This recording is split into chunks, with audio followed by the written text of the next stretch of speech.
seenaa hedduu nama marartuu fi akka malee nama gaddisiiftu. Seenaan kun kan raawwatame magaalaa Buhayraa biyya Masrii keessatti bara 2007 gurbaa maqaan isaa Xaaxii Jaamee beekamuu fi haadha manaa isaa Saahil Xaaxiidhaaf garaa godhattee gammachuu kana isatti himte. Yeroo gammachuu kana isatti himtu Xaaxiin akka malee gammadee firaa fi aalii isaatti himee gammachuu kana nama hundaaf qoode. Garuu Xaaxiin nama ilmoo dhiiraa qofa argachuu fedhu ture. Ilmoo dhalaa akka jaartiin isaa dhaltuuf nama jaalatu hin turre. Kana Xaaxiin haadha mana isaatti dhufee hime. An ilmoo dhiiraatiin fedha. Ilmoo dhiiraa naaf deessuu qabda.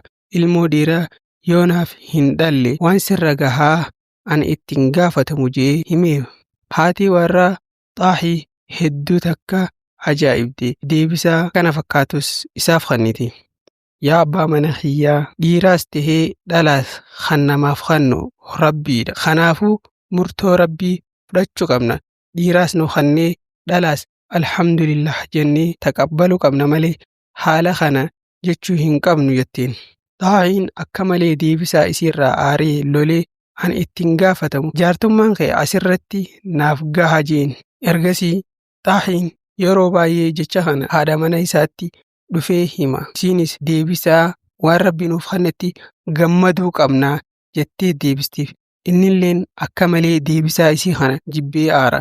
Ergasii ji'oowwan muraasa booda erga ji'a 6 geessee sodaa waan of keessaa qabduuf dhiira moo dhalaan garaa qabaa adda baruuf hara mana yaalaa deemte.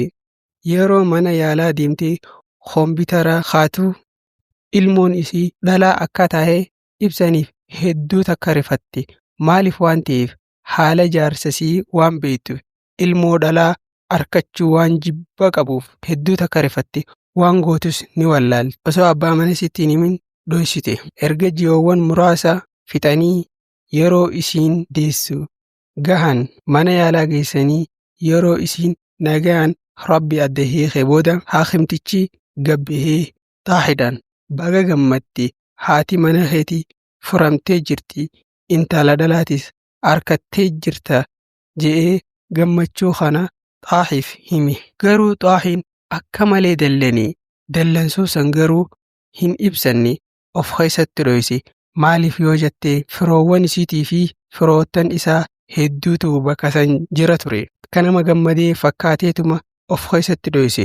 Ergasii Saahil intala isiitiif Habiibaa baafteef maqaa Habiibaa jedhamu moggaaftee fi hara mana isaanii galan. Yeroo kana Saahil fuula addaa fi haala amala addaa manatti jaarsasii Xaaxii wajjin qunnamte. Xaaxiin hedduu takka if jijjiire. Haala amala isaa ka duraanii irraa of jijjiiree isii kabajuus dhiisee galgalaaf ganama isiin loluu jalqabe. Yeroo kana ilmoo ati dhaltee fi atiis an itti gaafatamummaa keessan hin fudhadhu. Jiruu teessanis jiraachisuuf hin cinqadhu. Isin nyaachisee isin obaasuufis an ittiin gaafatamu. Atii fi intalti teetiis if jiraachisaa ja'an. Waan dhuganis waan nyaatanis tokkollee hin kennuuf. Yeroo kana Saahil jiruun itti ulfaatee waan gootu wallaalte. Waan nyaattus ilmoo isiitiif is waan kennitu dhabdee rakkatti. Gaaf Xaaxiin mana deemee torbee tokko hanga torbee 2 bakka biraa jiraatee itti deebi'a. Osoo waan dhuganii fi waan nyaatan tokkollee hin kennineef. Yeroo kana obboleessi Saahil haala isiin keessa jirtu kana waan argaa jiruuf Xaaxiitti dhaqee obboleettii tiyya yoo naaf hin jiraachisne yoo isii hin dandeenye obboleettii tiyya naaf hiiki. Haala obboleettiin tiyya keessa jirtu kana an arguu hin danda'u jeen. Yeroo kana Xaaxiinis obboleettii tee amma na biraa oofadhu isii hin fedhu. Intala dhiira naaf hin dhalle dhalaa naaf dhaltu jaartummaan isii waan naaf godhu tokkollee hin jiru. Kanaafuu obboleettii tee siifan hiika jee bakka sanitti obboleettii hiikeef. Yeroo kana Saahil hara mana obboleessa isii itti dhayxe. Obboleessa isii wajjin jiraachuu jalqabde yeroo obboleessi isii wajjin jiraattu kana obboleessi isii Habiibaa intala eessuma ta'uuf jechuudha. Akka malee jaalata ture. Akka waan ofii dhaletti isii kunuunsee isii guddisaa ture. Yeroo Habiibaan waggaa 5 geessu eessumni isii kun fuudhuu kajeelee intala takka fuudhe. Yeroo eessumni isii kun intala fuudhee mana fiduu Saahilii fi intalti isiitis manuma san keessa waan wajji jiraatanii eessumni Habiibaa intala fuudhe tana hoggantuu mana sanii isii godhe. Yeroo kana intalti eessumni isii fuudhetuun Habiibaa fi Saahil akka isaan wajjin jiraatan hin feene isii rakkoo itti tahee akka mana keessaa bahanis hedduu takka abbaa mana isiitti himte. An obbolaateetii fi intala obbolaateetii akkan wajjin jiraatan hin fedhu. Kanaafuu akka malaa gootee baasuu qabda jetteen.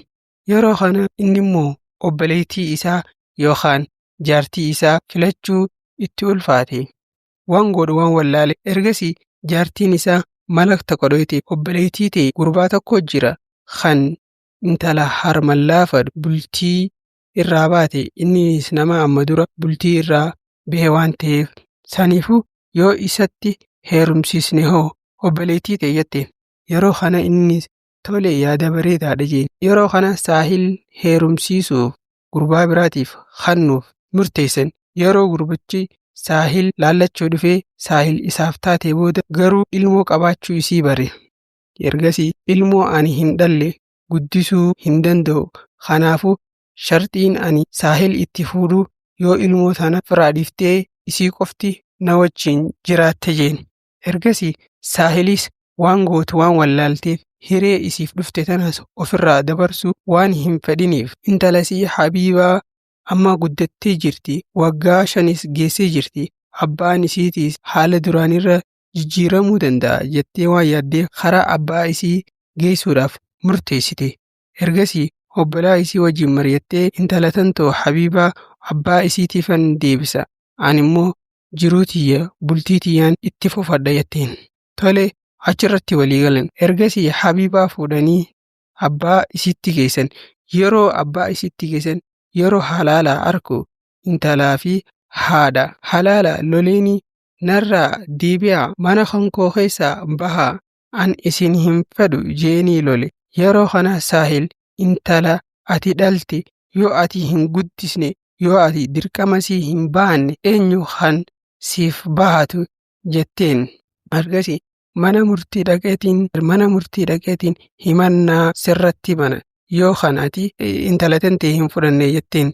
Yeroo kana achitti walloluu jalqaban walitti lallabuu jalqaban. Haati Xaahii bakka san dhaabbachaa waan turteef ayya guddoon Habiibaa jechuudha. Intala isin walitti daddabarsitan tana anaatiitu guddifata naaf kenna jetteeni ayya guddoon Habiibaa isii fudhatte jechuudha. Ergasii Saahilis jiruu isii jalqabattee Habiibaanis ayya guddoo isii wajjin jiraachuu jalqabde.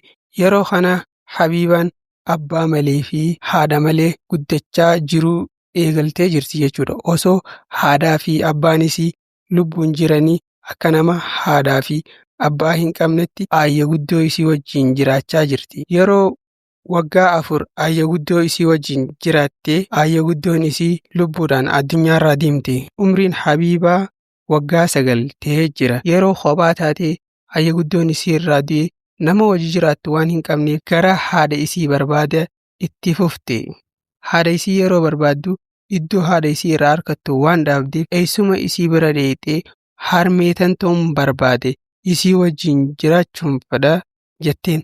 Yeroo kana eessumni isiis obbolaa isaa Saahilitti dawwalee intala tantee si barbaada kophaa jiraachaa jirti akkasii wajjin jiraattu feeti jetteen. Yeroo kana haati Habiibaa ammoo Saahil jechuudha. Intalasiitiin ani yoo ati na wajjin dhuftee jiraatte abbaan mana kootii na hiika jiruutoon dhaba bultiitoon dhaba kanaafuu abbaa kee bira jiraachuu qabda jetteen.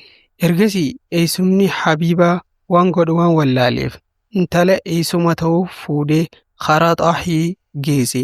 Intala tantee qabaddu guddisi ummaan teetiis duutee waan jirtuuf intalti tee kophaa taatee jirti. Amma umriin siitiis waggaa 9 gahee jira waan si darartu hin qabdu si fayyaddi malee jee. Ergasii xaahiin lolee an hin fedhu harkaa isii hin fedhu fuula kan koo duraa oofi jeen. Ergasii mana murtii dhaynee himannaa sirra banna intala isaa guddisuu dirqama intala isaa ba'achuu didaa jira jennee himannaa sirra gaggeessina.